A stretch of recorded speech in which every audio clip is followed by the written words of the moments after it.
supaya apa? Supaya anak-anak itu terbiasa setiap tindakan, setiap yang dilakukan dari anak-anak itu dibekali oleh akhlaknya, oleh keyakinannya, tidak melalui alur yang salah ya. Yang kedua, berkebinekaan global ya. Kemudian yang ketiga, bergotong royong. Sering ya Bapak Ibu melakukan ya untuk siswanya untuk bergotong royong ya. Kemudian kreatif itu banyak jenisnya. Jadi Bapak Ibu tidak perlu saya jelaskan di sini karena Bapak Ibu tentu sudah menerapkan di sekolahnya masing-masing ya atau di sekolah kita. Kemudian bernalar kritis dan mandiri. Next. Nah, di sini mungkin Bapak Ibu kok ditembak, ya nggak? Ini gambarnya apa Bapak Ibu? Tembakan, benar. Jadi di sini adalah mengkonsepsi tentang teori kontrol ya. Di sini ada ilustrasi guru mengontrol murid, ilustrasi bahwa semua penguatan positif efektif dan bermanfaat, ilustrasi bahwa kritik dan membuat rasa bersalah mampu menguatkan karakter, ilusi bahwa orang dewasa berhak memaksa ya. Jadi itu yang akan nanti kedepannya diterapkan di sekolah masing-masing ya. Karena kita sudah apa Bapak Ibu Guru? Sudah menggunakan Merdeka Belajar ya, bukan kurikulum 13 lagi. Next.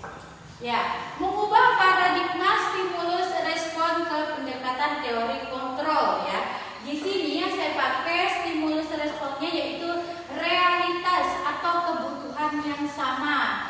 Pada teori kontrol saya membutuhkan realitas atau kebutuhan yang berbeda. Di selanjutnya, semua orang melihat hal yang sama. Kemudian di teori kontrol setiap orang memiliki gambaran yang berbeda. Di bagian 3 ya, kita mencoba mengubah orang agar berpandangan sama dengan kita. Pada teori kontrol, di situ kita berusaha memahami pandangan orang lain tentang dunia. Yang keempat, perilaku buruk dilihat sebagai suatu kesalahan. Yang teori kontrol, semua perilaku memiliki tujuan. Orang lain bisa mengontrol saya hanya bisa mengontrol diri Anda.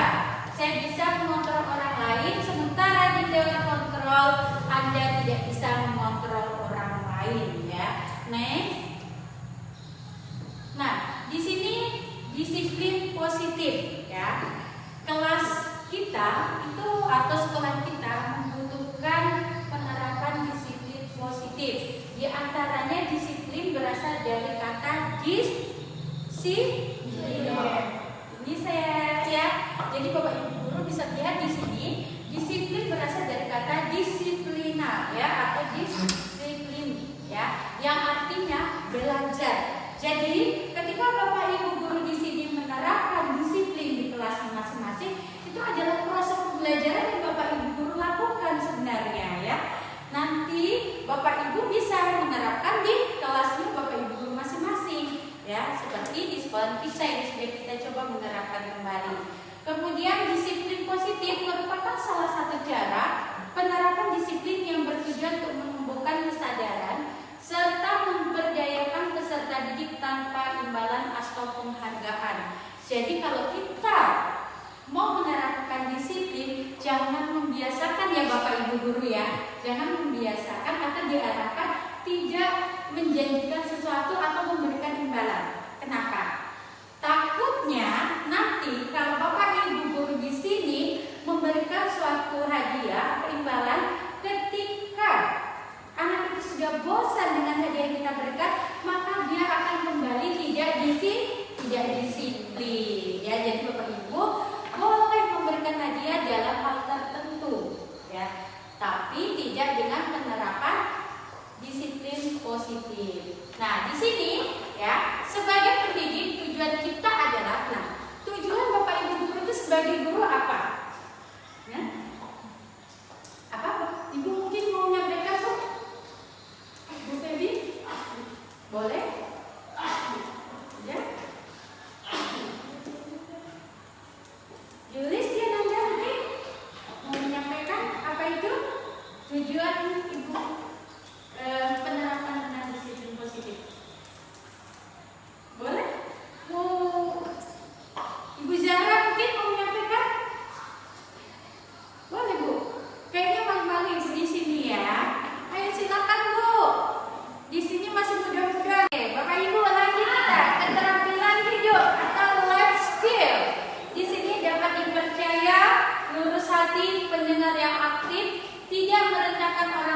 dan memberikan yang terbaik dari diri. Ya, Bapak Ibu, itu adalah nilai-nilai kebajikan yang telah kita sepakati bersama, ya. Boleh next? Nah, kebutuhan dasar manusia. Di sini kebutuhan dasar manusia itu adalah segala sesuatu yang kita lakukan untuk mendapatkan apa yang kita inginkan. Jadi itu kebutuhan dasar manusia, kuncinya ada di situ. Yaitu apa? Segala sesuatu yang ingin kita dapatkan atau ingin kita butuhkan harus ada pada kebutuhan dasar manusia, ya. Seluruh tindakan yang kita lakukan memiliki tujuan tertentu, dan semua usaha terbaik yang kita lakukan adalah dalam rangka agar kebutuhan dasar kita terpenuhi dengan baik. Next. Nah, Bapak Ibu bisa melihat di sini ada 5 kebutuhan dasar, ya. 5 kebutuhan dasar itu yang pertama ada apa, Bapak Ibu? Bertahan hidup. Iya, yang kedua Kasih sayang dan rasa terima. Ya, yang ketiga Bapak? Penguasaan. Nah, yang keempat? Kebebasan. Yang kelima? Kesenangan. Oke. Bertahan hidup. Pak Nabi mungkin mau ungkapkan bertahan hidup. Silakan Pak Nabi. Bertahan hidup di situ seperti apa contohnya? Ya. Makanan, pakaian, tempat tinggal, keamanan, kesehatan. Oke, terima kasih Bu Naila. Tepuk tangan dulu untuk Bu Naila. Terima kasih Bu. Kita lanjutkan lagi. Kasih sayang dan rasa diterima. Coba Bapak Panji contohnya.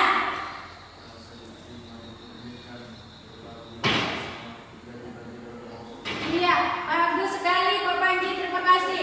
Jadi rasa diterima, dipedulikan, berbagi, kerjasama menjadi bagian dalam kelompok, ya Pak Panji. Yang selanjutnya adalah penguasaan. Ya, silakan Bu Yulis. Sepertinya dari tadi terabaikan. Mohon maaf. Silakan Bu Yulis. Harga diri, keinginan untuk dianggap, memimpin, berprestasi, diakui, didengar. Oke, bagus sekali. Terima kasih Bu Yulis. Jadi di sini ada penguasaan, diantaranya adalah harga diri, keinginan untuk dianggap, memimpin, berprestasi, diakui, dan didengar. Oke, bisa dilanjutkan mungkin dari Pak Alfi, kebebasan. Contohnya. Mandiri, memiliki pilihan, mencoba hal baru, mampu mengendalikan arah dirinya. Oke, bagus sekali. Terima kasih Pak Alfi. Masih ada satu, kesenangan. Silakan Bapak Ibu, siapa yang mau memberikan contoh dari kesenangan? Bermain, sport, antusiasme, ketawa. Oke, jadi kita sudah mengetahui 5 kebutuhan dasar manusia. Next. Nah, di sini motivasi perilaku manusia, ya. Motivasi perilaku manusia terdiri dari untuk menghindari ketidaknyamanan atau hukuman. Biasanya anak-anak ketika dihukum itu akan mengingatnya sampai seterusnya, ya. Nah, makanya diberikanlah motivasi perilaku manusia. Nah, di sini yang kedua ada untuk mendapatkan imbalan atau penghargaan orang lain. Nah, supaya dapat imbalan itu harus merangsang atau memberikan stimulus, ya Bapak Ibu. Jadi bisa memberikan semacam hadiah ketika Bapak Ibu melakukan presentasi. Mungkin itu setelah diadakan presentasi dari kelompok anak-anak bisa diberikan hadiah berupa pulpen atau pensil atau buku, supaya apa? Merangsang semangat belajar anak-anak kita, Bapak, ya. Oke, kita lanjut lagi. Untuk menjadi orang yang mereka inginkan dan menghargai diri sendiri dengan nilai yang mereka percaya.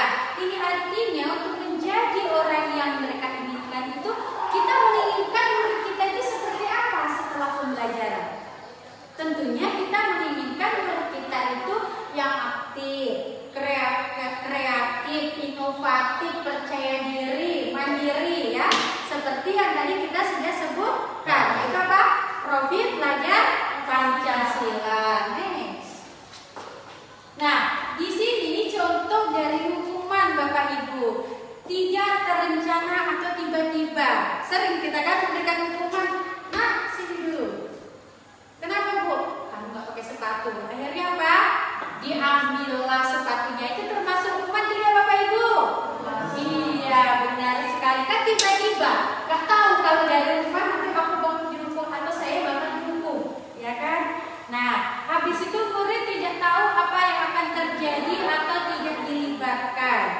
Ya, jadi dari rumah tuh dia tidak tahu kalau nanti sampai di sekolah akan diberikan sanksi ketika nggak pakai sepatu.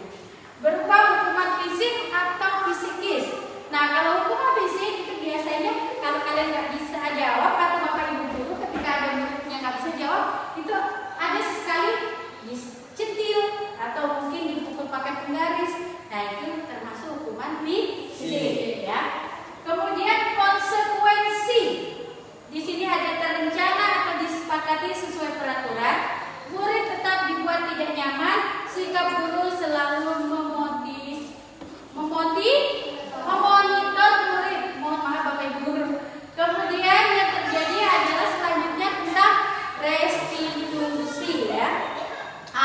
Proses restitusi itu adalah proses menciptakan kondisi bagi murid untuk memperbaiki kesalahan. Proses kolaboratif yang mengajarkan murid untuk mencari solusi sendiri. Nah, 5 posisi kontrol guru terhadap murid yang tadi kita sudah baca barusan, yaitu penghukum, pembuat merasa bersalah, teman, sebagai pemantau, dan sebagai manajer. Next. Nah, 5 posisi kontrol sebagai penghukum. Seorang menghukum bisa menggunakan hukuman fisik maupun apa? Bagus Pak Guru, masih ingat. Berarti Pak Guru ini paham sekali tentang hukuman. Oke, membuat orang merasa bersalah. Nah, posisi ini biasanya guru akan bersuara lebih lembut. Jadi biasanya kita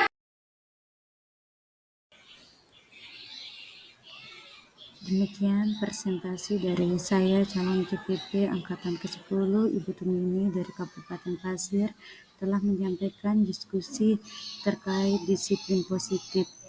Saya akhiri, wassalamualaikum warahmatullahi wabarakatuh.